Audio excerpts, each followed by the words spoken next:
Kenapa sejengkal 3 jari? Karena sejengkal 3 jari adalah jarak aman dalam perputaran golok. Perputaran golok luar, jangan bilangnya dikebelakangin dulu. Ini karena kenapa dibikin kayak gini? Karena dia buat tolakan ke belakang. Ditarik agak susah, tapi jangan coba ditarik. Kecabut tapi bakalan rusak golok.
Assalamualaikum warahmatullahi wabarakatuh. Balik lagi bersama kami Filsafat Channel, kenali, pelajari, lestarikan.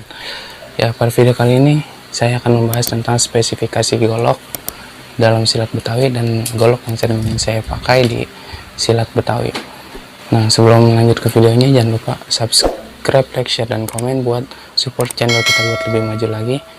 Dan untuk mendapatkan notifikasi seputar Filsafat Channel, jangan lupa pencet tombol lonceng di samping tombol subscribe. Terima kasih. Lanjut ke pembahasan golok.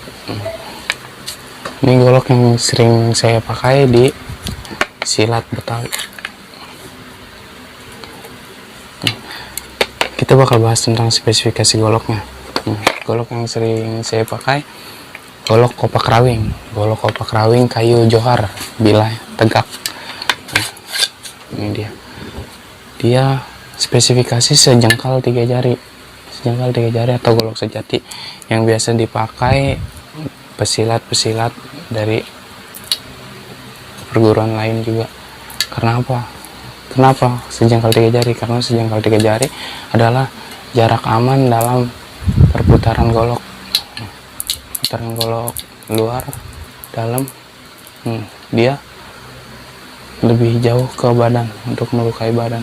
Tuh, sejengkal 3 jari, diputarnya juga lebih enak. Sejengkal 3 jari.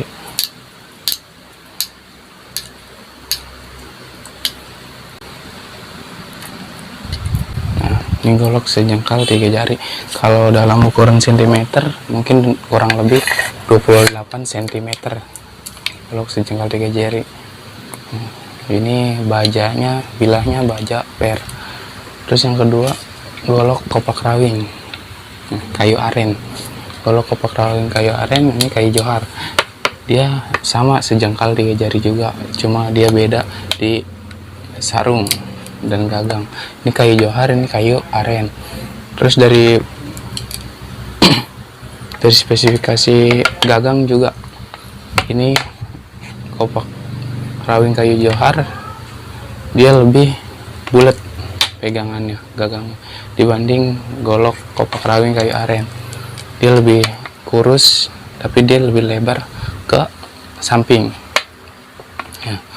Terus dari pendulnya juga dia lebih besar dibanding pendul golok kopak rawing kayu johar. Nah, kenapa sih silat Betawi sering pakai yang namanya pendul? Nah, dia tuh buat lebih nyangket kalau kita muter begini, lebih nyangket, nyantel. Kalau kata orang Betawi, nyantel di sini. Ini namanya pendul. Dia juga banyak fungsinya, kayak gitu. Ini sejengkal 3 jari kayak tadi. Nah, terus yang ketiga, golok kopak rawing dari Subang, ukir macan. Dia lebih ngandalin estetika atau menonjolkan estetika keindahan. Dia gagangnya lebih besar daripada gagang golok-golok sebelumnya karena dia buat diukir. Kalau buat diputer sih dia lebih agak berat, terus gagangnya juga terlalu besar, jadi nggak terlalu enak kita mainin golok ini. Ya buat kalau mau mesen golok, di WA aja nomornya di bawah. Kita juga jual bermacam-macam golok kayak gitu. Ini spesifikasi golok yang sering dipakai di silat Betawi. Nah, udah, videonya segitu aja. Mungkin ada pertanyaan, tulis di kolom komentar. Dan jangan lupa tolong bantu subscribe, like, share, dan komen buat support channel kami lebih maju. Tips dan trik dalam golok. Kadang ada yang ini namanya kuncian golok.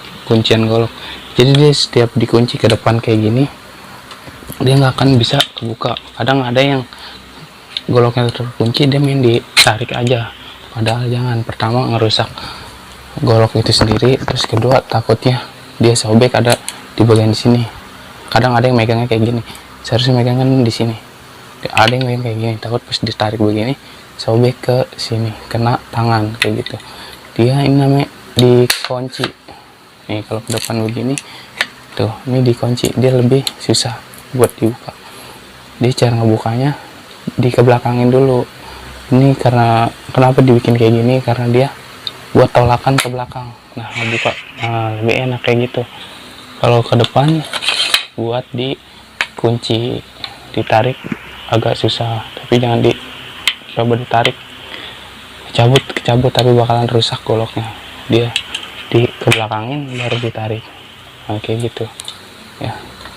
Sekian, wassalamualaikum warahmatullahi wabarakatuh.